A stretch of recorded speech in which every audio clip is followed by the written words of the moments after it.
उत्तर प्रदेश राज्य पुलिस में मुसलमान कितना प्रतिशत बता दीजिए। आबादी हमारी 20% है उत्तर प्रदेश में, क्या पीएससी में हम 2% भी हैं? नहीं है। तो दलितों से मेरा सवाल है, पिछड़ों से मेरा सवाल है, कौन खा रहा है यह हिस्सा?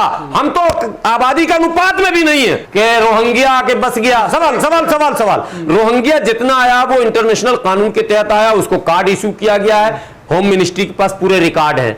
तो रोहिंग्या आया तो होम मिनिस्ट्री को इस्तीफा दे दिया, हमको बना दिया होम मिनिस्ट्री। किसी रोहिंग्या के माँ ने दूध पिलाया और सीमा पार करके दिखा दे, मैं भी निमट के बता दूंगा। एक भी बर्मा, पाकिस्तान, बांग्लादेश से कोई घुस के दिखा दे।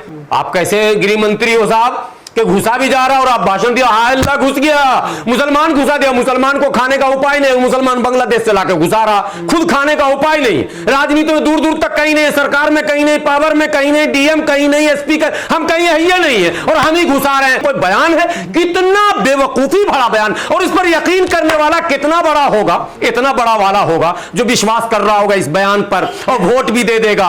भगवान बचाए ऐसे ऐसे अकलमंद हो, पहले समझिए पहले बात हो। और झारखंड में आके बस गए 3 राज्य पार करके। अब तक तो वो जो हिमांत विश्वा शर्मा भाषण सुने ना, पूरे आसाम में मियां मुस्लिम घुस गया, तो तू क्या कर रहा भाई? इस्तीफा दे, मैं बनूंगा।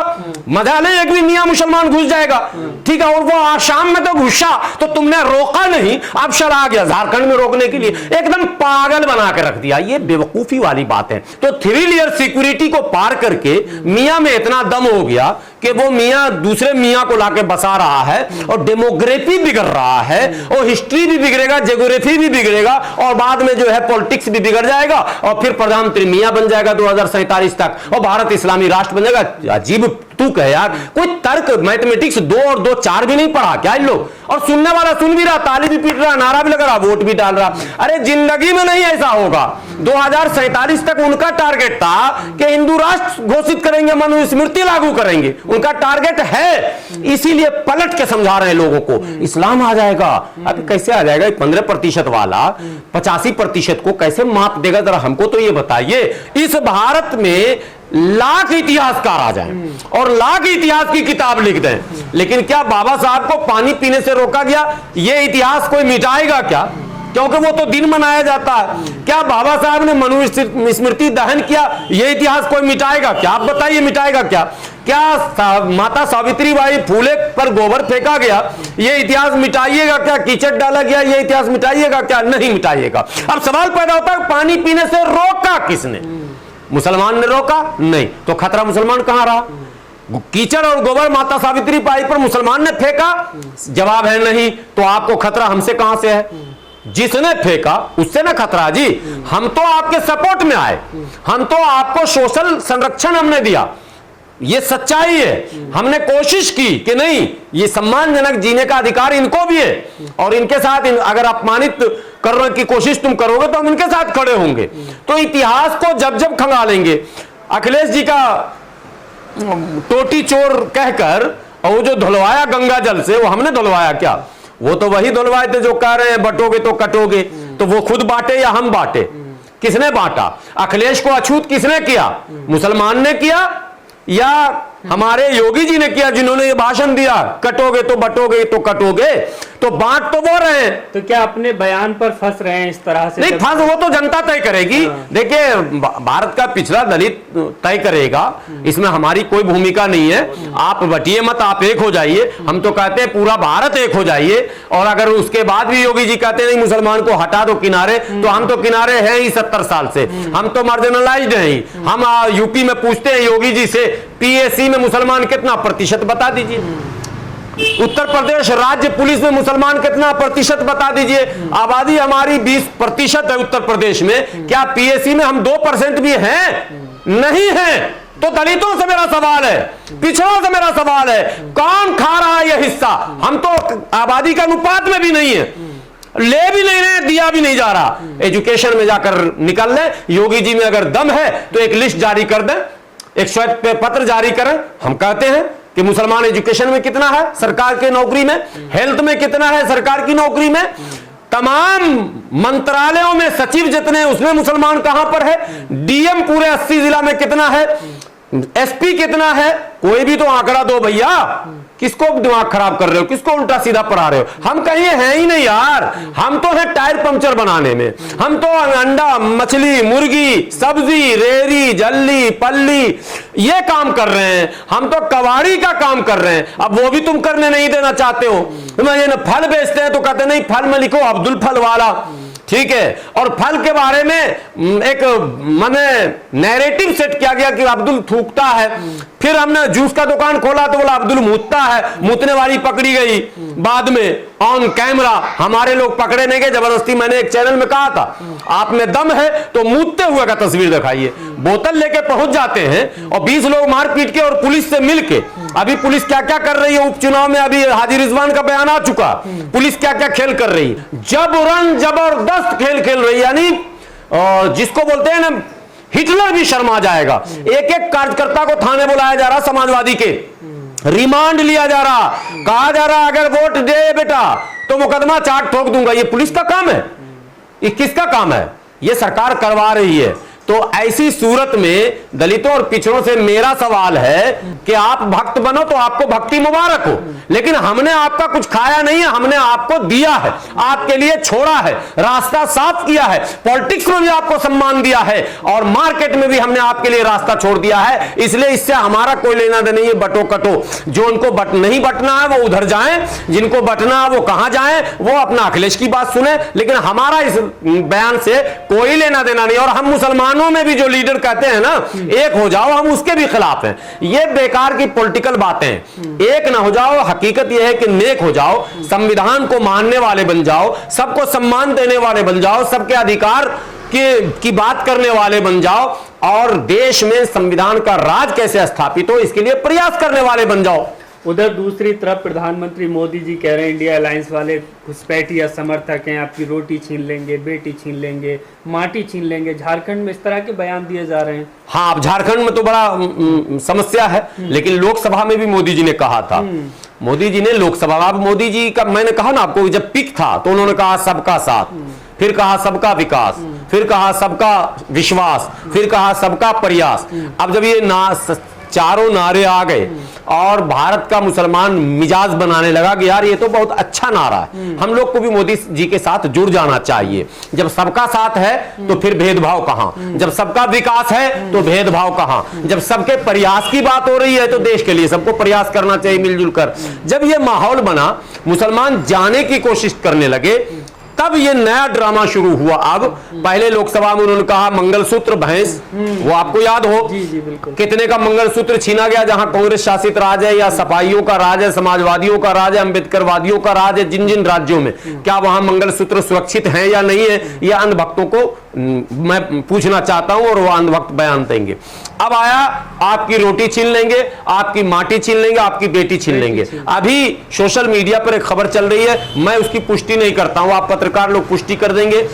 लोकसभा अध्यक्ष ओम बिरला की सुपुत्री के बारे में कि शायद किसी मुसलमान से शादी हो गई अभी हाल फिलहाल में। अब मैं नहीं जानता हूं, मैं पुष्टि भी नहीं करता हूं, सोशल मीडिया पे चल रहा है, लेकिन चल रहा है सोशल मीडिया पर। इसका खंडन अभी तक नहीं आया सोशल मीडिया पर, मैं जो देख रहा हूं कल परसों से लगातार, उसमें खंडन नहीं आया। लेकिन एक और खबर जिसकी पुष्टि भी मैं कर सकता हूं, लखनऊ के होटल में शादी हुई, वो भी आरएसएस और भाजपा के दबंग नेता थे, उनकी बेटी की मुसलमानों के साथ, और उसमें तो आरएसएस और भाजपा के दिग्गज नेता और कश्मीर के प्रभारी रहे किसी जमाने में, अभी नाम मेरे दिमाग से निकल रहा है, वो शरीक हुए। मदन लाल या कौन लाल थे जिनकी बेटी थी भाजपा की नेता की, तो बेटी तो भाजपा वाले छीन रहे हैं। मुख्तार अब्बास नकवी के पास हिंदू मैंने लड़की, शाहनवाज के पास हिंदू लड़की, तमाम इनके नेताओं के पास हिंदू लड़की, इनके जितने नेता या तो उनका दामाद मुसलमान है या उनका बहू उनके घर में मुसलमान है, दो ही चीज दिखेंगे भाजपा नेताओं में। तो रोटी बेटी तो ये छीन रहे हैं। रोटी मुसलमानों का कांग्रेस पहले छीन चुकी थी, ठीक है, चूंकि इनको ये डर है कि गैर कांग्रेसी और गैर भाजपाई जो सरकार होती है वही भारत के दबे कुचले गरीब मुसलमानों दलितों की बात करती है और उनको अधिकार देती है। तो हेमंत सोरेन चूंकि गैर कांग्रेसी और गैर भाजपाई है, तो इन्हें डर है। हरियाणा में यह भाषण नहीं था रोटी छीन लेंगे बेटी, क्योंकि वहां कांग्रेस भाजपा में आर पार था। जहां गैर कांग्रेसी मामला होगा और गैर भाजपाई यानी थर्ड फ्रंट, जैसे थर्ड फ्रंट पश्चिम बंगाल में, जैसे थर्ड फ्रंट उड़ीसा में, जैसे थर्ड फ्रंट झारखंड में, थर्ड फ्रंट में मोदी जी और योगी जी यही भाषण करेंगे, चूंकि उनको पता है कि अगर थर्ड फ्रंट की सरकार बन गई तो वो सरकार दलितों, पिछड़ों, शोषितों, गरीबों और अल्पसंख्यकों के हित में कुछ फैसले लेती है। ठीक है, तो हेमंत सोरेन से ये उम्मीद है सबको। तो वहां ये एक माहौल बना रहे हैं कि रोहिंग्या आके बस गया। सवाल सवाल सवाल सवाल, रोहिंग्या जितना आया वो इंटरनेशनल कानून के तहत आया, उसको कार्ड इश्यू किया गया है, होम मिनिस्ट्री के पास पूरे रिकॉर्ड है। तो रोहिंग्या आया तो होम मिनिस्ट्री को इस्तीफा दे दिया, हमको बना दिया होम मिनिस्ट्री। किसी रोहिंग्या की माँ ने दूध पिलाया और सीमा पार करके दिखा दे, मैं भी निमट के बता दूंगा। एक भी बर्मा, पाकिस्तान, बांग्लादेश से कोई घुस के दिखा दे। आप कैसे गृह मंत्री हो साहब कि घुसा भी जा रहा और आप भाषण दिया, हाँ अल्लाह घुस गया, मुसलमान घुसा दिया। मुसलमान को खाने का उपाय नहीं, मुसलमान बांग्लादेश से लाकर घुसा रहा, खुद खाने का उपाय नहीं। राजनीति में दूर दूर तक कहीं नहीं, सरकार में कहीं नहीं, पावर में कहीं नहीं, डीएम कहीं नहीं, एसपी हम कहीं है ही नहीं है, और हम ही घुसा रहे हैं। कोई बयान है, कितना बेवकूफी भरा बयान, और इस पर यकीन करने वाला कितना बड़ा होगा, इतना बड़ा वाला होगा जो विश्वास कर रहा होगा इस बयान पर और वोट भी दे देगा। भगवान बचाए ऐसे ऐसे अकलमंद हो, पहले समझिए पहले बात हो। और झारखंड में आके बस गए 3 राज्य पार करके। अब तक तो वो जो हिमंत बिश्वा शर्मा भाषण सुने ना, पूरे आसाम में मियां मुस्लिम घुस गया, तो तू क्या कर रहा भाई, इस्तीफा दे, मैं बनूंगा। मजा नहीं, एक भी मियां मुसलमान घुस जाएगा, ठीक है। और वो आसाम में तो घुसा तो तुमने रोका नहीं, अब चला गया झारखंड में रोकने के लिए, एकदम पागल बना के रख दिया। ये बेवकूफी वाली बात है। आप आसाम में रोके नहीं, आप झारखंड में आ जाते हैं रोकने, आप बिहार में आ जाते हैं रोकने। ये नैरेटिव सेट किया जाता है। मुस्लिम पॉपुलेशन, अभी देखिए आबादी, आप जिस गांव के भी होंगे ना, पॉपुलेशन हर जगह बढ़ रहा, जनसंख्या हर जगह बढ़ रहा, तो लोग ना शहर के किनारे किनारे आबादी बढ़ा रहे हैं। चाहे दिल्ली हो, चाहे बगल में मेरठ हो, चाहे मुरादाबाद हो, बगल बगल का बता रहा हूं, गाजियाबाद हो, बगल में बल्लभगढ़ और फरीदाबाद हो, बगल में बहादुरगढ़ हो। अब बहादुरगढ़ में भी मियां आबादी बढ़ा दिया। 15 वर्षों में बहादुरगढ़ को हमने 3 गुना बढ़ते देखा। मैं कह रहा हूं 3 गुना बहादुरगढ़ बढ़ चुका। 15 वर्षों में फरीदाबाद 3 गुना बढ़ चुका, तो बांग्लादेशी बढ़ गया। जो मांग रहा लाल बत्ती पर, ये कौन सा रोहिंग्या बांग्लादेशी है जो दिल्ली देश की राजधानी में हर रेड लाइट पर, हर चौक चौराहे पर भीख मांग रहा, फूल बेच रहा, कलम बेच रहा, पॉकेट मार रहा, डांस कर रहा। अरे भाई है कौन? और हर पुल के नीचे, फ्लाईओवर के नीचे पन्नी लगा हुआ, झुग्गी डला हुआ, ये कौन है भाई?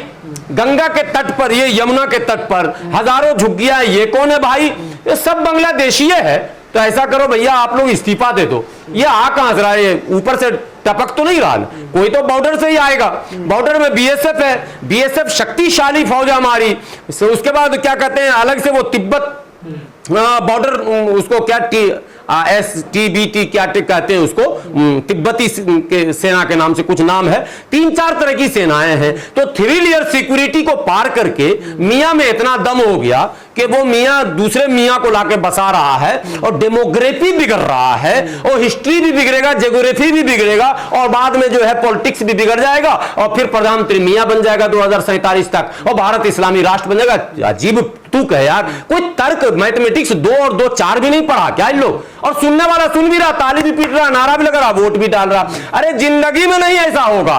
2047 तक उनका टारगेट था कि हिंदू राष्ट्र घोषित करेंगे, मनुस्मृति लागू करेंगे, उनका टारगेट है। इसीलिए पलट के समझा रहे हैं लोगों को, इस्लाम आ जाएगा। अब कैसे आ जाएगा? 15% वाला 85% को कैसे माप देगा? जरा हमको तो ये बताइए। न वोट से दे सकता है, न नोट से दे सकता है, किसी चीज से नहीं दे सकता। इनके पास है ही क्या? कुछ भी नहीं है भैया। उसके बावजूद आप ये कहते हैं, और धमाधम हमको धर्म का, अरे आज ना ओवैसी पैदा हो गए जी, आज ना ओवैसी की तकरीर धराधर हो रही है हर राज्य में। हम तो नेहरू जी से लेकर और आज तक अपने हिंदू भाइयों को वोट दे रहे हैं। नेहरू जी को दिया, इंदिरा जी को दिया, मुरारजी देसाई को दिया, क्या कहते हैं, राजीव गांधी को दिया, तमाम जितने लीडर ने, बीपी सिंह को दिया, क्या कहते हैं आपको, उसके बाद वाजपेयी जी को मुसलमानों ने बड़ी तादाद में वोट दिया। उसके बाद फिर मनमोहन सिंह को दिया। जितने प्रधानमंत्री का नाम आप गिन लो, सबको वोट दिया। राज्य में सब जानते हो, ममता जी को दिया। अब ये बोलेंगे वो ममताज मोहम्मद, वो मैडम मुमताज महल है, इसलिए कि मुसलमानों ने वोट दे दिया। केजरीवाल को दिया तो इसका नाम केजरुद्दीन है, वो मुसलमान ने वोट दे दिया, उसका नाम बदल गया। राहुल का नाम राहुलुद्दीन करके रख दिया इन्होंने। अजीब अजीब खेल। हमने अखिलेश को दिया तो बोले अखिलेश का भी धर्म चेक करो, मुसलमान क्यों इसको वोट दिया।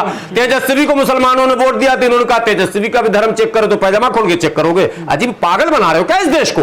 मुसलमान इतना बड़ा सेकुलर है कि मुसलमान से बड़ा इस धरती पर कोई सेकुलर नहीं है भाई। हमने हमेशा अपना लीडर मुखिया से लेकर मुख्यमंत्री तक, प्रधान से लेकर प्रधानमंत्री तक हमेशा हिंदुओं को चुना और हम हिंदू को बड़ा भाई मानते हैं। इसीलिए लोग, मैंने आपको कहा था कि बहुत बड़ी आबादी हिंदुओं की जो सेकुलर है वो 60% से बड़ी आबादी है, हमें उसकी पहचान करनी चाहिए और मुसलमानों को ऐसे 60% वाले हिंदू आबादी के साथ गठजोड़ करके इस 40% वालों को काउंटर करना चाहिए।